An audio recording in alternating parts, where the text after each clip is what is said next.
దేవుని పరిశుద్ధ గ్రంథమైన బైబిల్లో నుంచి 1వ పేతురుకు రాసిన పత్రిక 4వ అధ్యాయము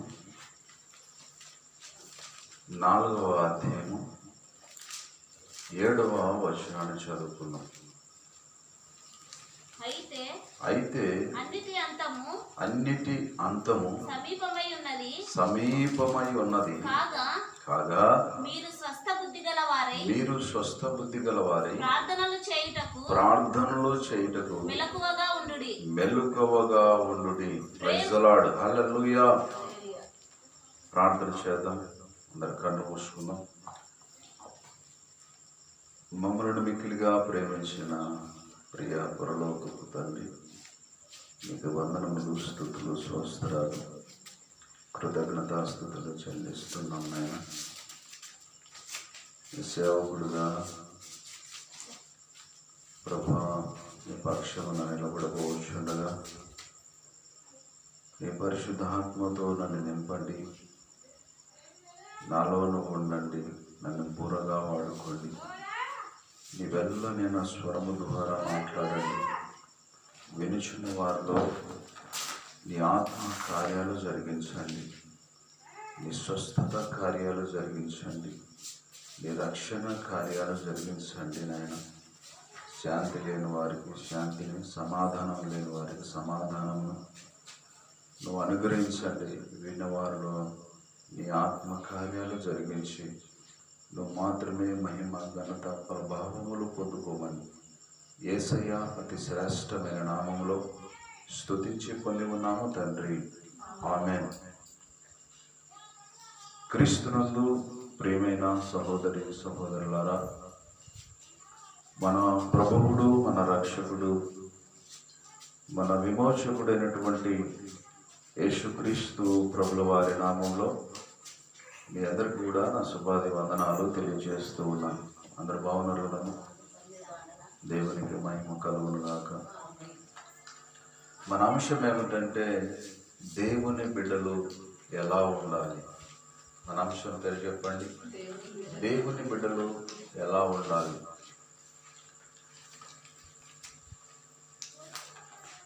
మనము మెలకువగా ఉండాలి. ఎలా ఉండాలి? మనము మెలకువగా ఉండాలి. ప్రియమైన దేవుని బిడ్డలారా, 1వ అంశము ప్రార్థన చేయుటలో మెలకువగా ఉండుడి. 1వ అంశం ఏమిటి? ప్రార్థన చేయుటలో మెలకువగా ఉండుడి. దేవుని బిడ్డలు ఎలాగ ఉండాలంటే ప్రార్థన చేసే విషయంలో మెలకువగా ఉండాలి.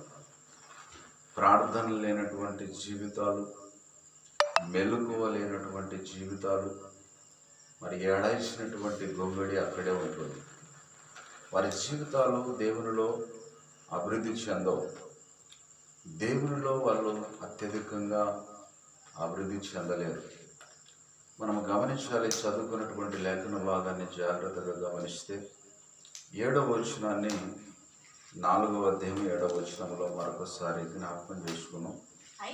అయితే అన్నిటి అంతము సమీపమై ఉన్నది కాగా మీరు స్వస్థ బుద్ధి గలవారి ప్రార్థనలు చేయుటకు మెలకువగా ఉండుడి. యేసు ప్రభుల వారు చెప్తున్న మాట ఏంటంటే దేని విషయంలో మెలకువగా ఉండాలంటే ప్రార్థనలు చేసేటువంటి విషయంలో మెలకువగా ఉండాలి. చాలామంది ప్రార్థన చేయలేకపోతున్నారు. వాక్యం చదువుతారు, మరి పాటలు పాడుతారు, మరి దేవుని సేవ చేస్తారు. అన్ని రకాలుగా బాగానే ఉంటుంది, కానీ ప్రార్థన చేసేటువంటి విషయంలో వెనకబడిపోవచ్చు ఉన్నారు. మరి మీ జీవితాలలో లేక కుటుంబాలలో, గ్రామాలలో కార్యాలు జరగకపోవడం కారణం ఏంటంటే వారి జీవితంలో ప్రార్థన లేదు, వారి కుటుంబంలో ప్రార్థన లేదు, ఆ గ్రామాలలో ప్రార్థన లేదు. ప్రియమైన దేవుని బిడ్డలారా, గమనించండి. మన జీవితంలో ప్రార్థన ప్రాముఖ్యమైనటువంటి విషయంగా దేవుడు తెలియజేస్తున్నాడు. గట్టిగా చప్పట్లు కూడా ప్రైజ్ ది లార్డ్. ప్రార్థన అనేది మన జీవితంలో చాలా ప్రాముఖ్యమైనటువంటి విషయం. మనకు గాలి లేకపోతే ఊపిరి ఆగిపోతుంది, అంతే కదమ్మా. ఇక్కడ ప్రకృతి దేవుడు మనకు గాలి ఇచ్చాడు, చల్లని గాలి. ఈ గాలిగాన విసరకపోతే మన ఊపిరి ఆడదు. ఆ గాలి మనలోనికి వస్తుంది కనుక మన ఊపిరి ఆడుతుంది, మన శ్వాస ఆడుతుంది. ఆ యొక్క శ్వాస ఆడుతుంది కనుక మనము కూడా ప్రార్థన అనేది చాలా మనలో ఉన్నటువంటి శ్వాస వంటిది.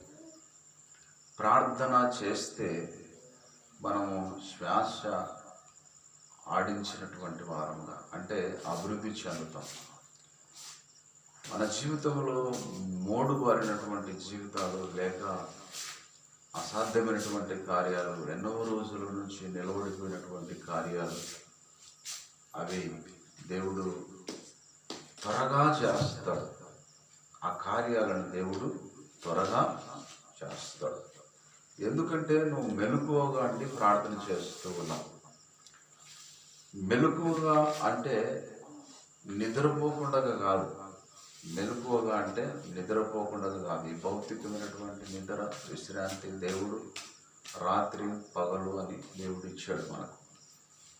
రాత్రి నిద్రపోయినా మన జీవితంలో మెలకువగా అంటే ప్రార్థన విషయంలో మెలకువగా ఉండి ప్రార్థన చేసేటువంటి బిడ్డలుగా మనం ఉండాలి. ప్రియమైన దేవుని బిడ్డలుగా మనం గమనించాలి, ప్రార్థన చేస్తే మనకేమైనా లాభం ఉంది అంటే అనేక లాభాలు ఉన్నాయి. మనకేమైనా లాభం ఉంది అంటే అనేకమైనటువంటి లాభాలు ఉన్నాయి. ఒక విషయంలో మనం ఆలోచన చేస్తే, ఆత్మీయంగా నువ్వు రక్షింపబడినటువంటి కుమార్తె కుమారుడా, ఆత్మీయంగా ఎదగడానికి, నువ్వు దేవునిలో ఇంకా అంచెలంచెలుగా ఎదగడానికి, ఆశీర్వదించబడడానికి, నీ జీవితము అందరికీ అనేకులకు ఆశీర్వాదకరంగా మారాలి అంటే నువ్వు ప్రార్థన చేయాలి. నీ పరిచర్య అంచెలంచెలుగా ఆశీర్వదించబడాలంటే నువ్వు ప్రార్థన చేయాలి. ప్రార్థన ప్రతిది కూడా ప్రార్థన లేని జీవితము అది వ్యర్థం.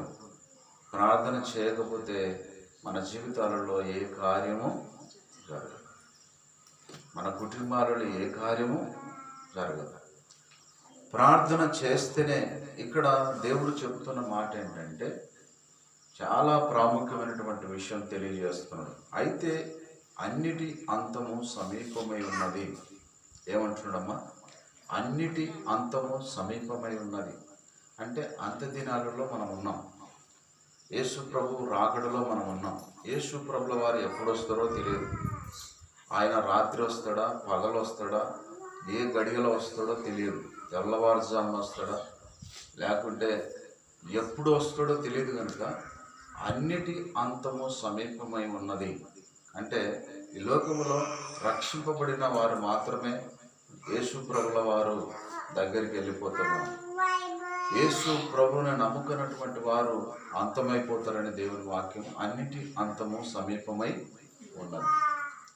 ప్రియమైన దేవుని బిడ్డలను గమనించండి, యేసును నా సొంత రక్షకుడని ఎవరైతే అంగీకరిస్తారో వాళ్ళు మాత్రమే అంతమైపోరు, మిగతా వాళ్ళంతా కూడా అంతమైపోతారని దేవుని వాక్యము.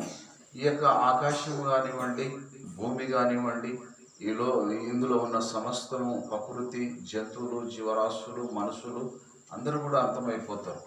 ఎవరు అంతము కాకుండా యేసు ప్రభుతో నిలకడగా, యేసు ప్రభుతో ఆ పరలోకంలో నిత్యము ఉండేటువంటి వారు అంటే రక్షింపబడిన వారు. నమ్మి బాప్తిసం తీసుకున్నవాడు రక్షింపబడును, నమ్మని వారికి శిక్ష విధింపబడునని మార్కు సువార్త 16వ అధ్యాయము 16వ వచనంలో ఆ మాట రాయబడింది. ఇక్కడ అన్నిటి అంతము సమీపమై ఉన్నది కాగా మీరు స్వస్థ బుద్ధి గలవారై. ఎలా ఉండాలంట? మనము స్వస్థ బుద్ధి గలవారమై. స్వస్థత అనేది మనకు ఒక శరీరానికి రోగం వచ్చినప్పుడు స్వస్థత పొందుకుంటాం, లేకుంటే ఒక శరీరానికి దెబ్బ తగిలినప్పుడు స్వస్థత పొందుకుంటాం. ఆ స్వస్థత భౌతికమైనటువంటి స్వస్థత గురించి దేవుడు తెలియజేస్తలేడు, కానీ మన హృదయము పాపముతో నిండుకుంది, మన దేహము పాపముతో నిండుకుంది.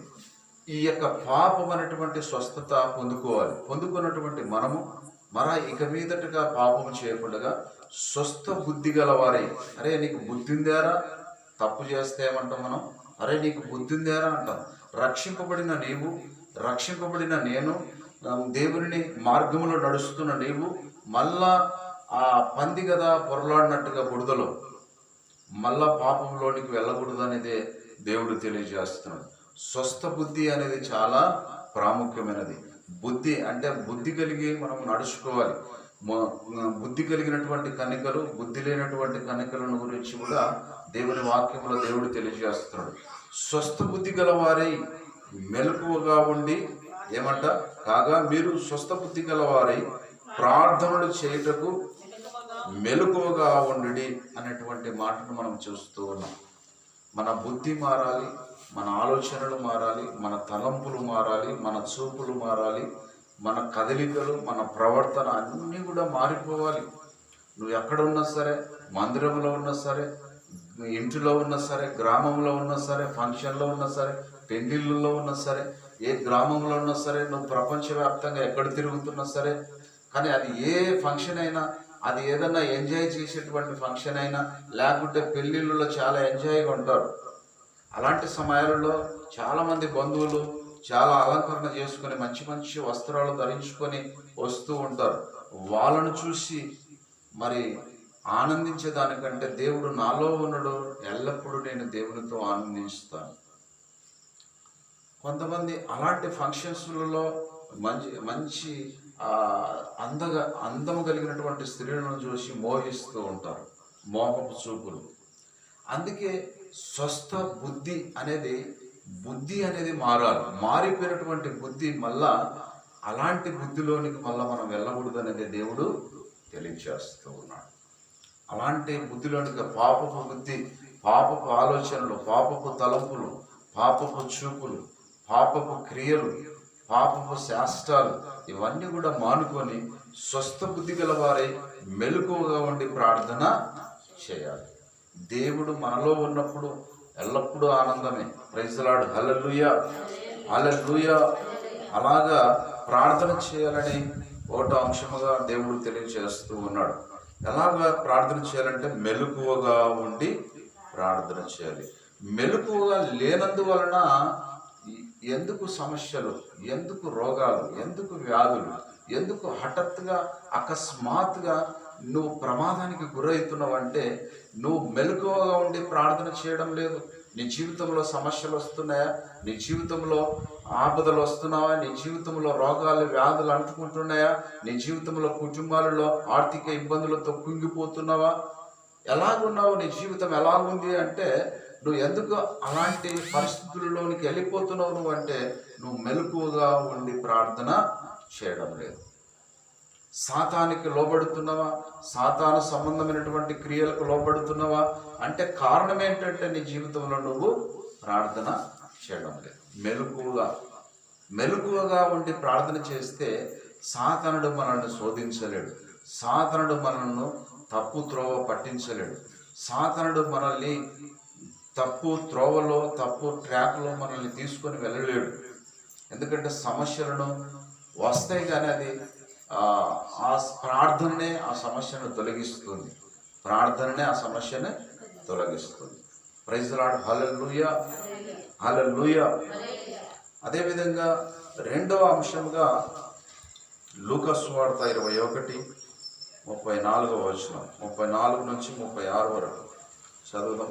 ఎల్లప్పుడూ మెలకువగా ఉండి ప్రార్థించండి, ఎల్లప్పుడూ మెలకువగా ఉండి ప్రార్థించండి. రెండో అంశంగా చదువుదాం ఒకసారి. లూకా సువార్త 21:34 నుంచి 36 వరకు. మీ హృదయములు ఒకవేళ తిండి వలన మత్తు వలనను ఐహిక విచారము వలనను మందముగా ఉన్నందున ఏమంట చదవండి. దినము అకస్మాత్తుగా మీ మీదికి ఉరి వచ్చినట్లు రాక మీ విషయమై మీరు జాగ్రత్తగా ఉండండి. అందుకే చెప్తున్నా, నేను ముందే చెప్తున్నా కదా మీకు, అకస్మాత్తుగా అలాంటి దినము, అలాంటి పరిస్థితి, అలాంటి రోగము, అలాంటి వ్యాధి, అలాంటి సుడిగుండముగా నీ సమస్యలు నీ కుటుంబంలో నీ జీవితంలో మారకుండా ఉండాలి అంటే నువ్వు మెలకువగా ఉండి ప్రార్థన చేయాలి. తిండి వలన కానీ ఐగిక విచారము వలన అయినా కానీ నువ్వు మత్తుడవైతే మందు తాగినాడు ఎలాగ మత్తెక్కిపోతాడో, నువ్వు తిన్నదానికంటే కడుపు పట్టిన దానికంటే ఎక్కువగా తింటే 3 పూటల ఆహారం తీసుకోవాలి అనేది మనకు ఒక క్రమం ఉంది. కానీ 3 పూటల కన్నా ఎక్కువ మరి 4 పూటలు 5 పూటలు 6 పూటలు ఒక పసరం మేస్తున్నట్టుగా మేస్తూ ఉంటారు కొంతమంది. ఆ మేడం వలన ఒక సారాయి తాగినటువంటి వాడు ఎలాగుంటాడో, లేకుంటే ఒక మత్తు తాగినటువంటి వాడు ఎలాగుంటాడో, మత్తెక్కిపోయి వానికి ఏమీ కనపడకుండా, ఏమీ జ్ఞాపకం లేకుండా ఏడబడితే ఆడ పడిపోతుంటాడు. అలాగా మనిషి తిండి వలన ఎక్కువ తిండి తిన్నటువంటి వారు కూడా ఎక్కడ పడితే అక్కడ నిద్రపోతూ ఉంటారు. కూర్చొని నిద్రపోతుంటారు, నిలబడి నిద్రపోతుంటారు, లేకుంటే ఎప్పుడు టైమింగ్స్ ఉండదు వాళ్ళకి నిద్రకు.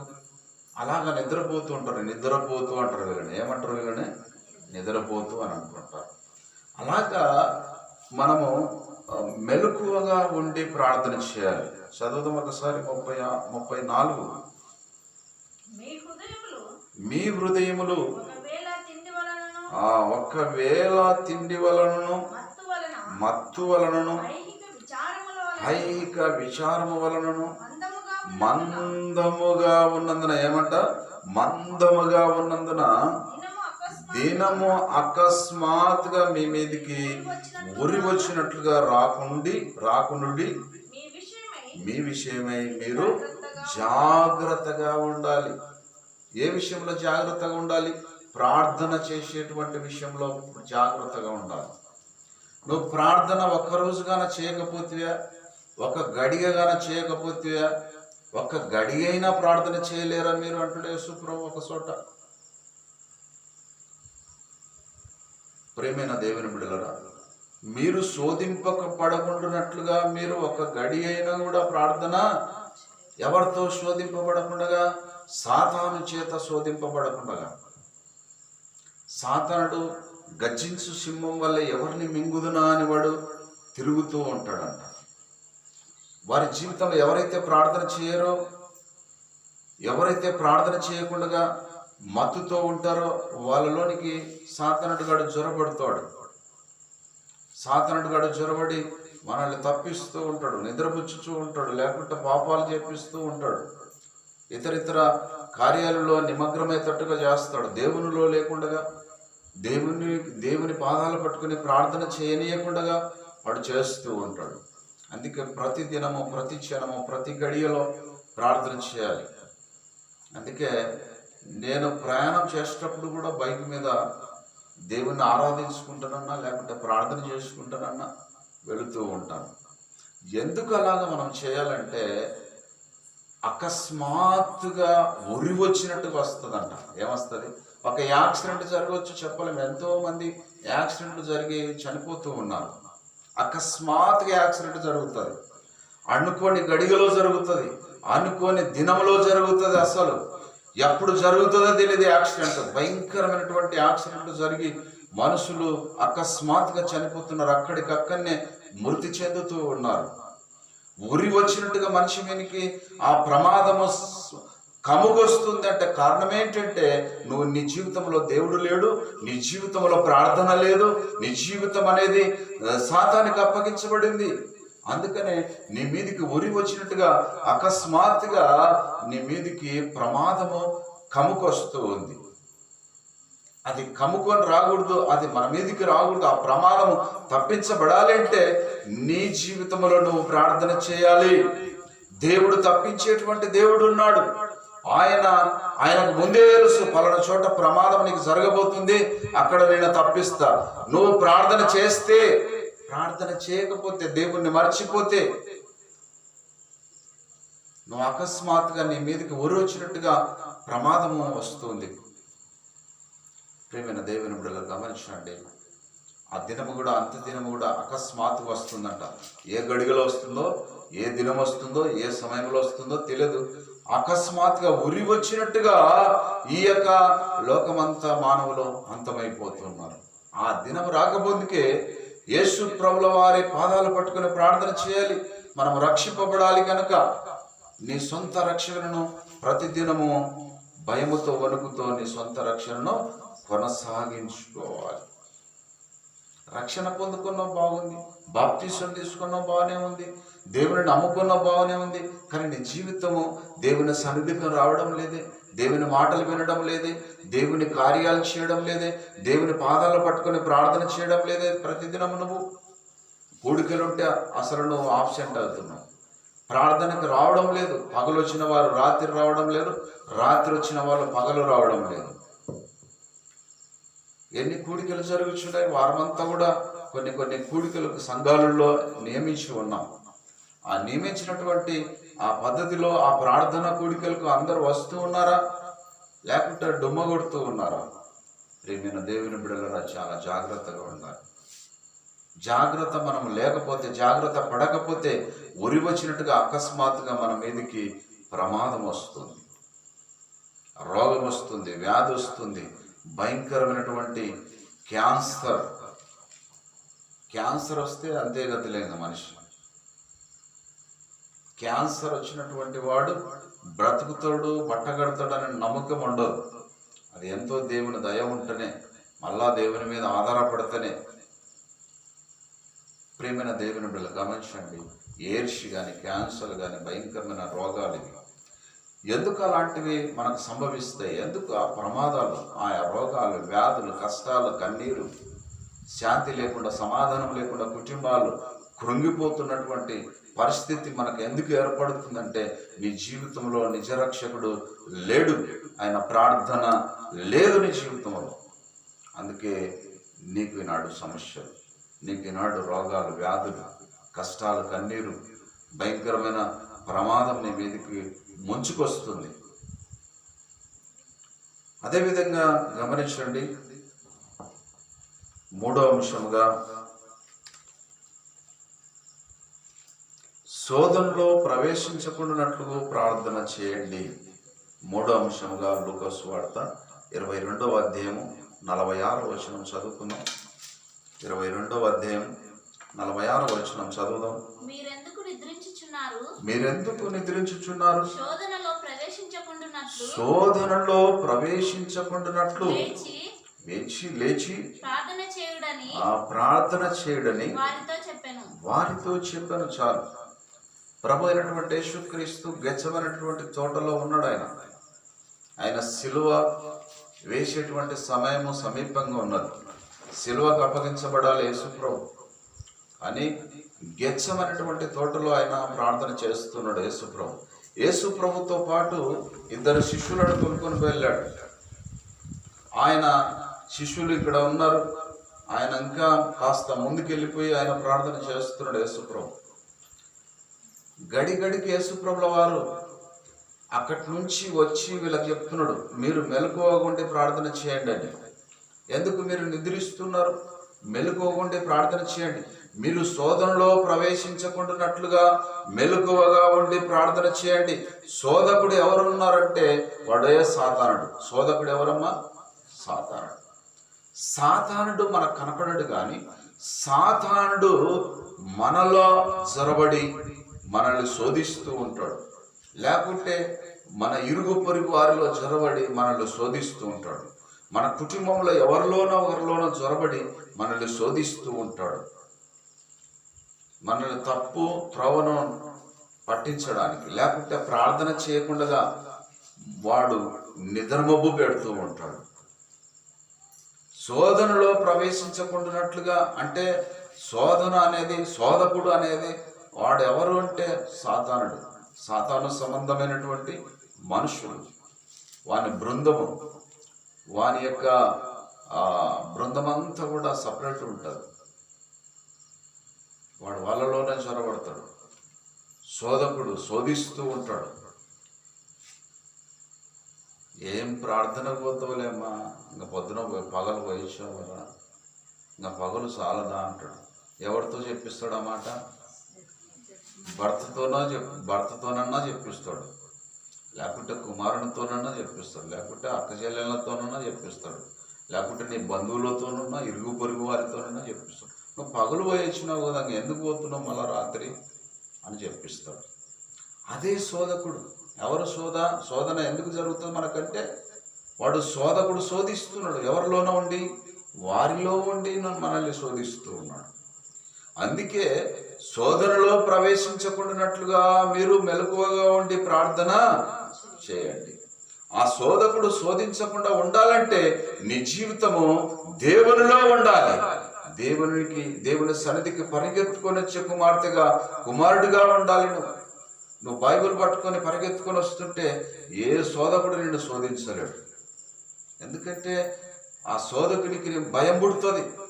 నీ భక్తిని చూసి, నీలో ఉన్నటువంటి ఆత్మను చూసి ఇతరులకు భయం పుడుతుంది. ఎందుకంటే నువ్వే మబ్బు పడిపోతే, నీ జీవితమే ప్రార్థన లేకపోతే శోధకుడు శోధిస్తాడు.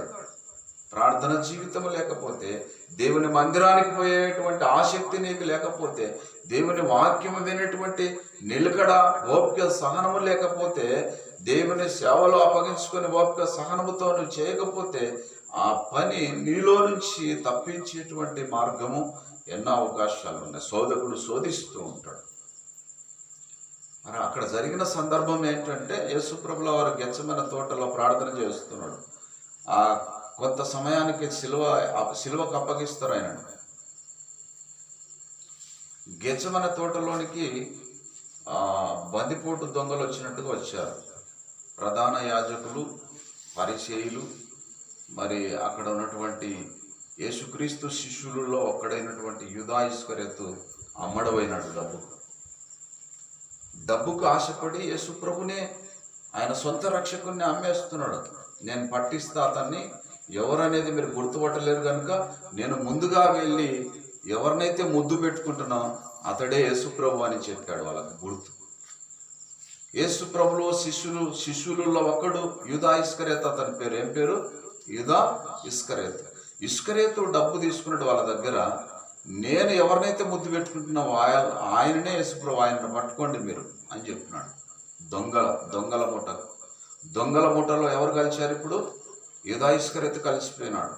యూదా ఇస్కరియోతులో ఏమి లేదంటే ప్రార్థన లేదు, అతనిలో ఏం లేదు, ప్రార్థన జీవితం లేదు, దేవుని భయం లేకుండా పోయింది. ఒకప్పుడు బాగుండేటువంటి వాడు, ఒకప్పుడు దేవుని వాక్యం అంటే ఎంతో భయపడేటువంటి వాడు, ఎంతో ప్రార్థన చేసేటువంటి వాడు, యేసు ప్రభుతో పాటు తిరిగినటువంటి వాడు, యేసు ప్రభు సంఘములో ఉన్నటువంటి వాడు. అలాంటి వాడే శోధకుడు శోధించాడు. శోధకుడు శోధించినప్పుడు లోబడి అతడు ఈ లోకములో ఉన్నటువంటి ధనపిశాసు అతనికి పట్టింది. ఏ పిశాసు పట్టింది అతనికి? ధనపిశాసు పట్టింది. ధనానికి ఆశపడ్డాడు, డబ్బుకు ఆశపడ్డాడు. డబ్బుకు ఆశపడి ఆయన సొంత రక్షణనే కోల్పోయాడు. యేసు ప్రభునే మంచి రక్షకుణ్ణి బద్దిపోటు దొంగలకు అప్పగించాడు. దొంగల ముఠాకు అప్పగించాడు. పాపుల చేతికి అప్పగించాడు. వాళ్ళు పట్టుకున్నారు. వెంటనే వాళ్ళు ఏం చేశారంటే యేసు ప్రభుని పట్టుకొని వెళ్ళిపోయారు. అక్కడ విచారించారు, అక్కడ సిలువకు అప్పగించారు. కొరడాల దెబ్బలు భయంకరంగా కొడుతూ ఉన్నారు. మూతి మీద ఉమ్మి వేశారు, పిడిగుద్దులు గుద్దారు. ఆయనను ఎంతగానో హింసించి కొరడాల దెబ్బలతో కొట్టి ఆయన సిలువకు అప్పగించారు. ఎంత భయంకరమైనటువంటి స్థితి, ఎంత మోసం! ఇది ఏమంటారంటే, ఈ పరిస్థితిని ఏమంటారంటే ఎన్నుపోటు అంటారు. దీన్ని ఏమంటారంటే వెన్నుపోటు అంటారు. ఒక శత్రువునే మనిషిని నమ్మొచ్చు, కానీ మనకు రాజుగా ఉంటే మనతో తిరుగుతూ మనతో స్నేహం చేస్తూ ఇతడు మోసం చేయడు, ఈమె మోసం చేయదు అన్నటువంటి నమ్మకమైనటువంటి ప్రాణ స్నేహితుడే నీకు వెన్నుపోటు పొరిచాడంటే అతన్ని ఎప్పుడు నీ జీవితంలో ఎప్పుడు నమ్మకూడదు. అందుకే నేను వాళ్ళని ఎప్పటికీ నమ్మను. వెన్నుపోటు పొరిచినటువంటి మనుషులను నేను ఎప్పటికీ నమ్మను, వాళ్ళతో సహవాసం చేయను, వారికి దూరంగా ఉంటే 10 అడుగులు అసలు పలకరియను వాళ్ళను. నా నిర్ణయం, దేవుడు నాకు నేర్పించిన పద్ధతి అది. ఒక శత్రువును నమ్ము, యథార్థంగా వాడు కొట్లాడికి వస్తున్నాడా, నీ మీద యథార్థంగా తిడుతున్నాడా నిన్ను, అతని నమ్ము, బాగుంటుంది. యథార్థంగా నిన్ను గద్దిస్తున్నాడా, అతని నమ్ము, బాగుంటుంది. వెన్నుపోటు దారిలో ఎలాగుంటారంటే అసలు నీకు తెలియని గడియలో తెలియని పరిస్థితుల్లో నిన్ను మోసం చేస్తుంటారు. చాలామంది కుటుంబాల్లో స్నేహితులు అని చెప్పేసి ఇళ్ళ కాడికి తొలకొచ్చుకుంటారు. స్నేహితులను ఇళ్ళ కాడికి తొలకొచ్చుకుంటే వారి ఇంటిలోనే శిక్ష పెడతారు, వారి భార్యనే దోసుకుంటారు. ఇలాంటి వెన్నుపోటు దొంగలు ఎంతోమంది ఉన్నారు, వెన్నుపోటు మనుషులు ఎంతోమంది ఉన్నారు. నమ్మిన భటులుగా ఉన్నటువంటి మనిషి వెన్నుపోటు పొడిస్తే అలాంటి భయంకరమైనటువంటి అవమానము, అలాంటి గాయాన్ని మనం కోలుకోలేము. అసలు అలాంటి గాయమును మనము మానుకోలేము. అసలు వేదన అది. నువ్వు ఎంతగానో సాగి సంతరించి పెద్దగా చేసింటావు, నీ అన్నదమ్ములు కావచ్చు, నీ రక్త సంబంధికులు కావచ్చు, నీ బంధువులు కావచ్చు, నువ్వు నమ్మిన భటులే నిన్ను మోసం చేస్తే అసలు మరిచిపోలేనటువంటి పరిస్థితి అది. అలాంటి వారిని అసలు పలకరించడానికి కూడా బుద్ధి ఉంటుంది. ఒక శత్రువునైనా కూడా పలకరిస్తాం. శత్రువు ఇంటికి వెళ్ళి వాడు ఏది పెడితే అది నమ్మకంగా తినేస్తాం మనం. ఎందుకంటే శత్రువు మనం వెళ్ళినప్పుడు వాడు ప్రేమతో ఆహ్వానించి అతను మనకు నమ్మకంగా ప్రేమ చేత నీళ్ళు ఇవ్వడం లేకపోతే ఆహారం పెట్టడం, శత్రువు నన్ను ప్రేమించి నా ఇంటికి వచ్చాడని అతను చేర్చుకుంటాడు ప్రేమతో. అలాంటి వారిని నమ్మొచ్చు. ఎన్నుపోటుదారులను ఎప్పటికీ నమ్మనిగా లేదు. యూదా ఇస్కరియోతు అదే స్థానంలో ఉండి యేసుప్రభుని ఎన్నుపోటు పొడిచాడు. అందుకే యూదా ఇస్కరియోతుకి ఏ గతి పట్టిందంటే తనకు తానే తలకిందలుగా ఉరేసుకొని చనిపోయాడు. బద్దలైపోయాడు, అంతే. బద్దలైపోయాడు, ఉరేసుకొని చనిపోయాడు. నేను ఇంత మంచి మనిషిని నేను మోసం చేస్తే, డబ్బు కాశపడితే, అప్పగిస్తే మీ డబ్బు మీరు తీసుకోండి అని చెప్పేసి పాడేశాడు. కానీ అతను చేసిన పాపం అతన్ని కాటేసింది. అతడే వెళ్ళి చెట్టుకు ఊరేసుకొని బద్దలై చనిపోయాడు, అంతే. అలాంటి పరిస్థితి వస్తుంది ఎన్నుపోటుదారులకు. ప్రేమైన దేవుని బిడ్డలు గమనించండి, ప్రార్థన లేకపోతే అకస్మాత్తుగా నీ మీదికి ఊరొచ్చినట్టుగా వస్తుంది. శోధకుడు శోధించకుండానట్లుగా మెలకువ ఉండి ఒక్క గడియనైనా మేలుకొని ప్రార్థన చేయలేరా మీరు? యేసు ప్రభు చెప్పేది అదే. ఒక్క గడియనైనా మేలుకొని ప్రార్థన చేయలేరా మీరు? మాటి మాటికి లేపుతున్నాడు యేసు ప్రభు శిష్యులు. అలాగే మన జీవితం ప్రార్థన జీవితం కలిగి ఉండాలని, అకస్మాత్తుగా ఆ ప్రమాదాన్ని మనం తప్పించుకునే వారముగా ఉండాలని. యేసయ్య మంచి రక్షకుడు, యేసయ్య మనల్ని కాపాడేటువంటి వాడు. ఆయన ఇజ్రాయేలును కాపాడేవాడు, కునుకడు, నిద్రపోడు. మనల్ని ఎప్పుడు కాపాడాలంటే యేసుప్రభు పాదాలు పట్టుకొని ప్రార్థన చేయాలి. ప్రార్థన మెలకువగా ఉండి ప్రార్థన చేయాలి. చేతము మొగరిస్తాం, ప్రార్థన చేద్దాం.